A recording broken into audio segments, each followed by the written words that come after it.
Gloria Strode, and welcome to Straightforward. Today I am visiting and having tea with my friend, Elaine Gillispie. And Elaine has a very, very powerful story about her mother's journey with Alzheimer's. Elaine, thank you so much for agreeing to do this. I know it's an emotional thing to talk about.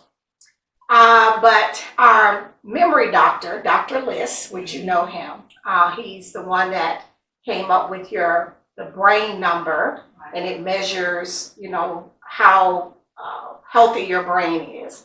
And we have an issue with Alzheimer's in our community where we're not participating in the research and the study. Some of the other ethnic groups, they have a lot of research and data to support them when those diagnoses happen. It's important that we start having honest conversations, as painful as they are, so that our family members, our friends, our loved ones are not left behind when research is developed. So I know that you took care of Mother.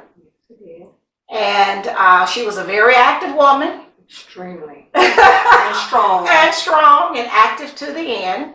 But even in the midst of all of that, you still worked. Yes. She never went to a residential facility. No. You kept her at home with the help of your brother. Yes. And it was a journey. How long was that journey? It was about 15 years. Really? My mother's doctor said that her progression was slower than anyone he'd ever seen. Really? But she never drank, she never smoked, and she always exercised. Okay. So she was walking, cutting grass. Yeah. Because she loved her yard. Yeah, because I've been there before, and you had a beautiful yard. So her remaining active made a difference. And so it was slow, her progression. Her progression was slow. And I didn't notice it, but a church member noticed it. Really? She called me and she said, Elaine, you need to have your mother checked. I said, what do you mean? I said, she's fine. She goes. She said, no. She was at church today and she didn't know where she was. Really? And so that's when I talked to her doctor and he checked her for Alzheimer's. Really? And that little quick test said that she was in the early stage. Really? And so, and that's my thing. And I had this conversation with Dr. Liss, and of course you know him. He's a great guy, very easy to approach, very humble in all of his gifts. In our community, sometimes we'll say their memory slipped a little. Right. That's a dangerous thing, because if we are ignoring the signs and they live alone, things like leaving the door unlocked, it's a safety issue. Leaving the stove on. She burned many pots. Did she? She burned many pots. Because she lived alone. She lived alone. And then I brought her here because it didn't make sense to try to maintain two houses. No. And then it's a safety issue. Yeah. And it's a financial issue too. Because my mother worked all her life. She paid for a home. But sometimes we outlive our money. We outlive our money. Now that's deep. We had that conversation before at another time. Right. And so even with all of the work, all of the preparation, paying her bills, keeping her home very nice, the yard, because I've been there before with you, all of that, she got sick and stayed sick for an extended period of time, so she depleted her resources. That's right.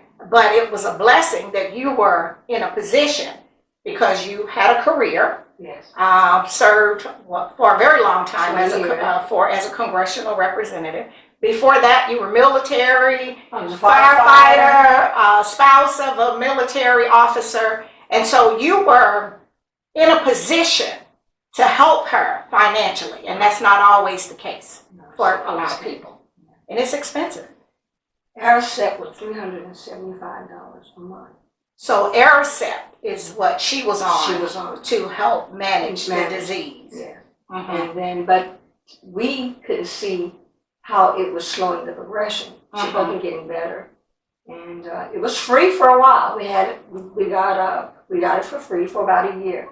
Then slowly it kept going up. And mother had good insurance with Aflac, but slowly it kept going up. Everything was just so expensive. Yeah, everything was expensive. And to maintain her house with electric and gas, $150, she wasn't getting a lot of money because she never had a great job that paid big salaries. And see, that's the thing that I, struggle with people who have all of those political talking points. Like my father lived to be the ripe age of 92. But every job he always had, he did not have big wages. That's right. Like your career position or some of the positions that I had. Right. And so your Social Security is based on what your wage base was. The last 3 years of your life. And so it's like, okay, so when they started out, before civil rights and all of that, they worked very hard. That's right. But their wages were very low. And some of them get an opportunity to pay into Social Security. Right.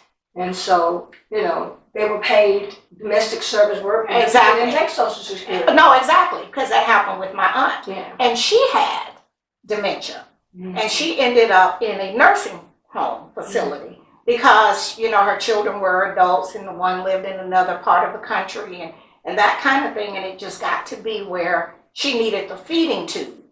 Right.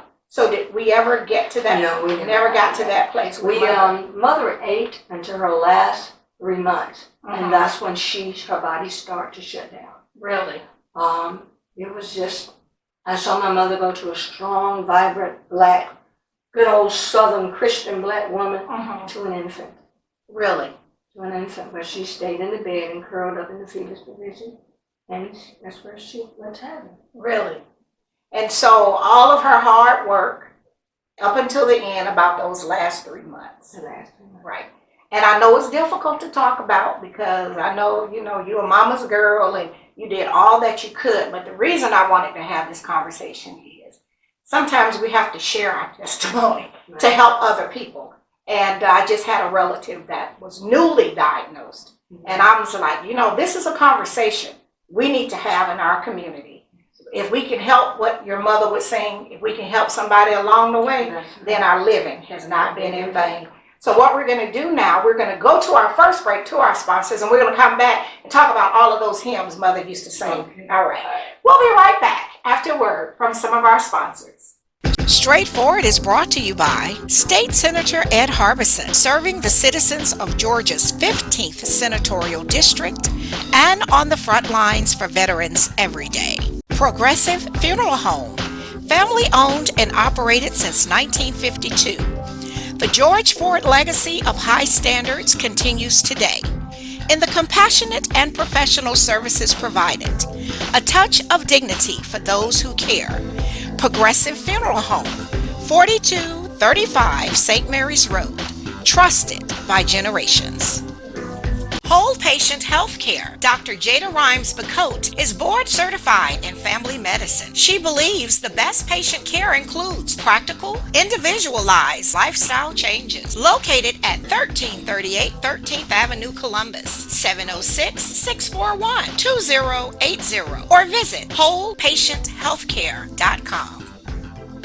The Framing Factory and Art Gallery for professional framing and decorative art, located in Lake Bottom, 1325 17th Street, or call 706-324-3823. And welcome back to Straightforward. I'm continuing this very, very important conversation with my friend Doris Elaine Weaver Gillispie from Ingersoll Hill. I love my roots. I know, right? That you have a good family legacy, and your mother was always so very proud of her home. A very, very nice home, and she kept it just so perfect.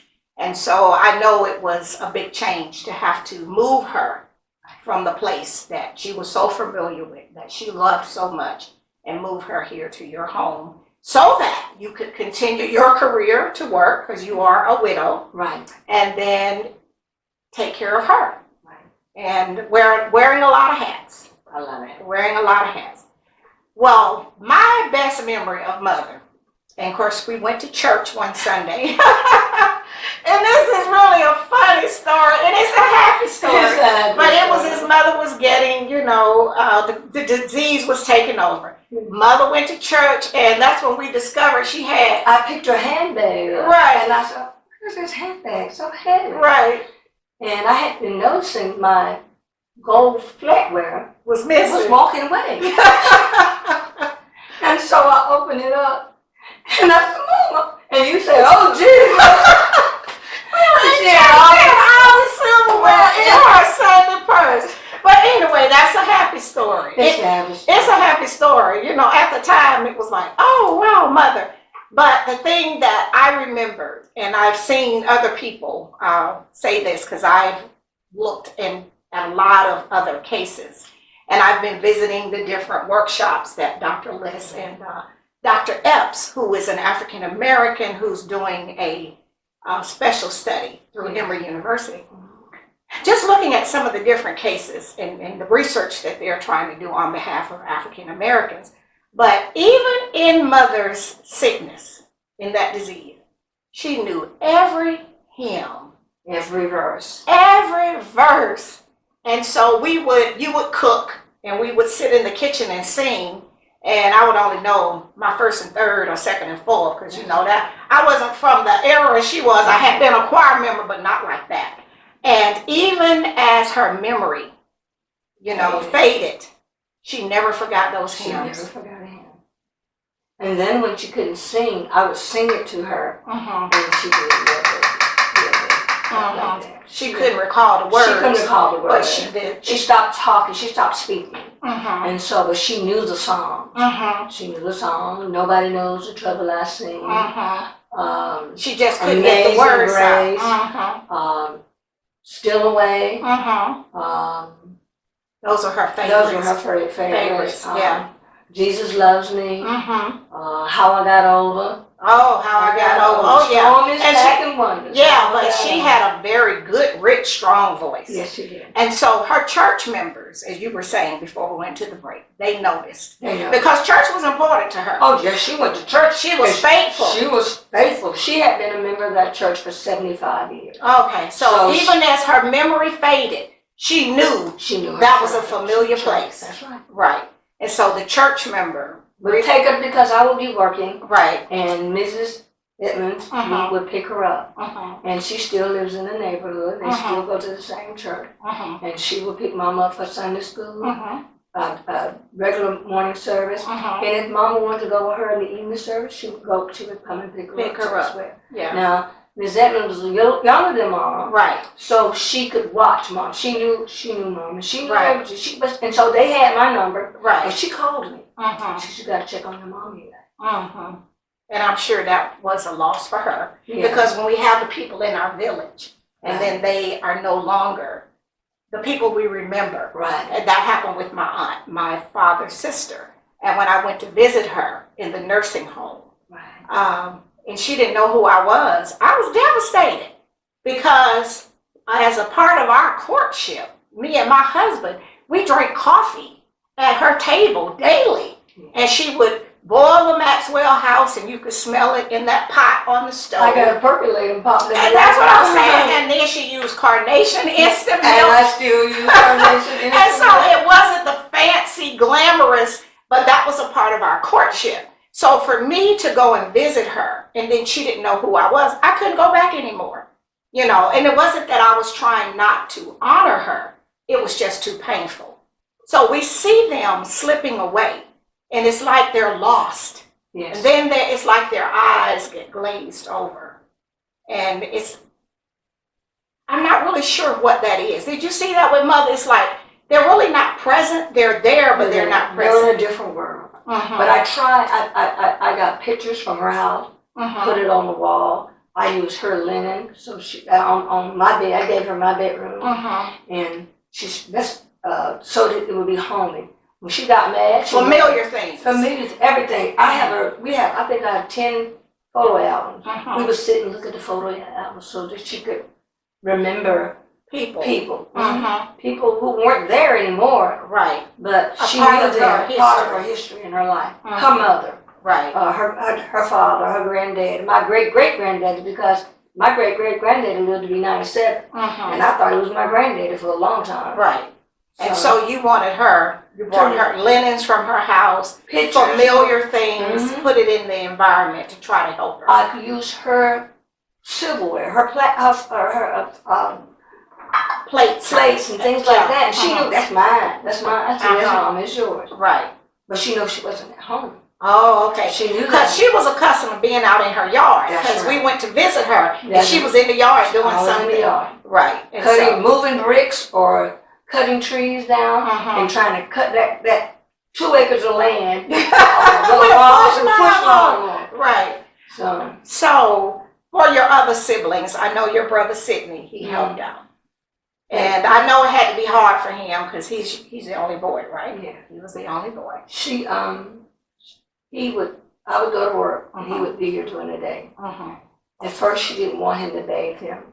She knew that was her son. She knew his son. And then eventually, she got used to it. And my brother and I had a standing joke because Mother would defecate on herself. And so when I come home from work, I said, Sidney, did Mama leave me a gift? He said, no, she went to the bathroom already. Yeah. And my niece was here one day. And Mama got up and went to the bathroom. Wow. And Sidney and I just had a grand old time, praise God. And my niece said, Auntie Elaine, you and Uncle Sidney need to get out. You and him. She didn't understand that grandmother had forgotten how to do those basic things. And so you all were celebrating. We were celebrating. She said, Auntie Elaine, you and Uncle Sidney need to get out. Because y'all celebrated too much. She didn't understand what the journey has been. And that was the thing that I really wanted us to be open about. Because a lot of folks, they don't really know, and when it starts happening, it creates a lot of stress and division in families. It does. So what we're going to do, take our final break, go to our sponsors, and we'll be right back. We'll be right back after word from some of our sponsors. Columbus Pediatrics GA, working together to build lifelong relationships between our staff and patients by consistently providing compassion, excellence, and value with 2 locations. The Old Town office at 3580 Massey Lane, Suite F, 706-596-8667. The Midtown office, 1900 11th Avenue, Suite A, 706-323-3400, ColumbusPediatricsGA.com. Barbara's Cleaning Service, a 5-star commercial service with satisfied customers in Georgia and South Carolina, built on the principle that every detail matters. Barbara's Cleaning Service, a new season building a family legacy. The Autism Hope Center. Diane Pope has dedicated the last 3 decades ensuring that families had support and resources for their loved ones on the autism spectrum. Join the Autism Hope Center for fellowship and resources located at 200 Hamilton Road, Suite B, or call 706-604-6333. The Miley Agency, Gerald Miley and his team can assist you in every aspect of your insurance needs. Call today for your free quote at 706-996-2045 or visit themiley.agency.com. And welcome back to Straightforward. I'm continuing this very important conversation with my friend Doris Elaine Weaver Gillispie. Before we went to the break, we started talking about, and then on a sidebar, how important it is as your parents start to get older. We need to make sure that they have a living will. We need to make sure that they have a final will. And we need to make sure that they have selected the correct executor. Because we both live long enough to know that people are not always as cooperative and agreeable as we would like for them to be. And the executive is not always the caregiver. The executive is not always the caregiver. That is correct. And they're out of touch. Yes. They can be very, very so out of touch. Right. Yeah.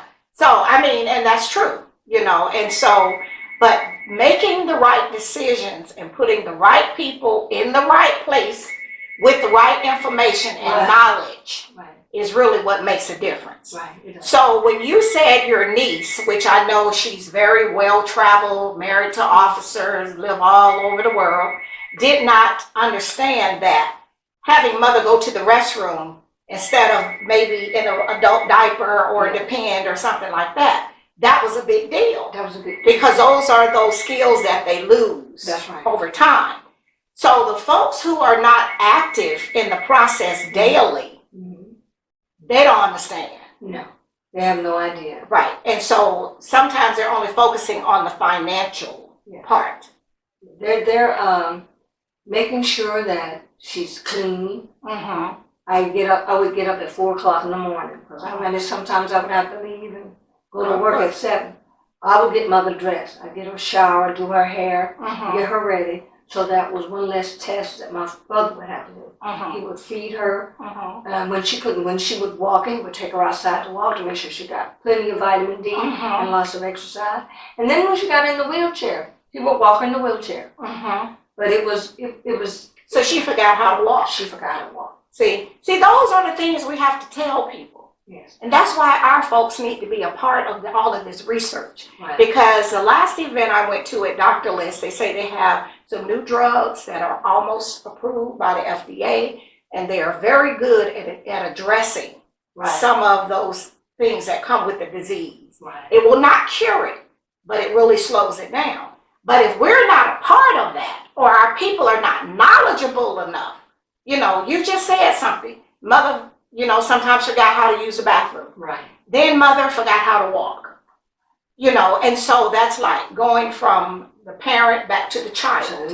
And so you have to be prepared mentally and financially and physically to take that journey.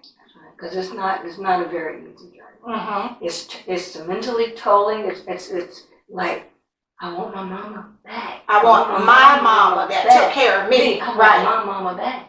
But that's gone. Right. And it's not coming back. And to me, I became very selfish because I didn't want her to go. And she had, I don't know whether she was in any pain or not because she couldn't express that to me. Right. She forgot how to talk. She used to sing, and then she forgot how to talk, but she still could sing. Then she forgot how to sing. And so all of those things that made her your mother were gone. And so then your role as caregiver, you and your brother, and just trying to hold it all together and work a full-time job. Right. 80-hour a week job. Right, because it required a lot of travel and everything. Right. And so the other family members, when did they come to realize that this was not something that was curable? Well, this was something that would just take its toll over time, and then she would eventually move to the other side. My older sister, Carolyn, she realized it. But she had diabetes and she had heart problems. So she couldn't. Yeah, she had health issues. She had health issues. But she would come by. If we needed to go somewhere, she said, bring Mama by the house and I'll let her sit with her. That's right. And then give you a break to go take care of business. Right. Like that. I don't know whether my younger sister accepted it or she just wanted to ignore it. I think that's something that she has to deal with between her and her God. Right. And sometimes people do. They'll stick their head in the sand because it's easier than for them to have to face the reality of what is. That's right. And there are some things, there's nothing we can do anything about. As a friend of mine told me once, that is God's business. There's nothing you can do. All you can do is what you can do and do your best daily. And at the end of the journey, you won't have any regrets. And I know you are a perfectionist in everything you do. You're an excellent cook, housekeeper, hard worker, and you are a fixer. So you thought in your mind that if I take mother, it's going to be all right. And when you had to accept, it was difficult. You were frustrated. You were angry. Very angry. Yes. And it took you a time to work through all of that to say, I did the very best I could. And I'm going to tell you somebody, a girl, young lady, she passed before my mother passed. I was at my friend's house, and her mother pulled me to the side. This is Juanita Creighton. She said, Elaine, let your mama do what she wants to do. I said, but she said, your mama want to walk up that road. Take your little BLACKAS. That's just how she spoke to me. Right. And she said, because she's not going to get better. Mm-hmm. Enjoy that life. Talk to her. Mm-hmm. And I did. Live in the moment. Live in the moment. Right. And that's what I did. Right. And a friend of mine, mother, that was diagnosed with Alzheimer's. Mm-hmm. And I gave her the exact same advice. So live in the moment, enjoy them where you are at that time. Every moment. Every single moment. And then know that you did your best. Right. So we're going to encourage people who have not looked at getting that memory number for and their I family need to member. get my memory number. They can get it at the Columbus Memory Center. It's free. They can call them, walk in Monday through Friday. There's no reason not to do it. And I'm going to encourage everyone from the African American community to at least consider being a part of that research, because it's touched every family that I know. And so we have to start doing our part in educating our community and making sure that we're engaged. And we're prepared. Exactly. Well, I thank you so much for having this tough conversation. I know you're a mama's girl. I know that journey you were on, but I thought it was just important that we share something. And I appreciate it for thinking of me. All right. Well, thank you. This has been straightforward. If you don't stand for something, you will fall for anything. Until next time, be blessed.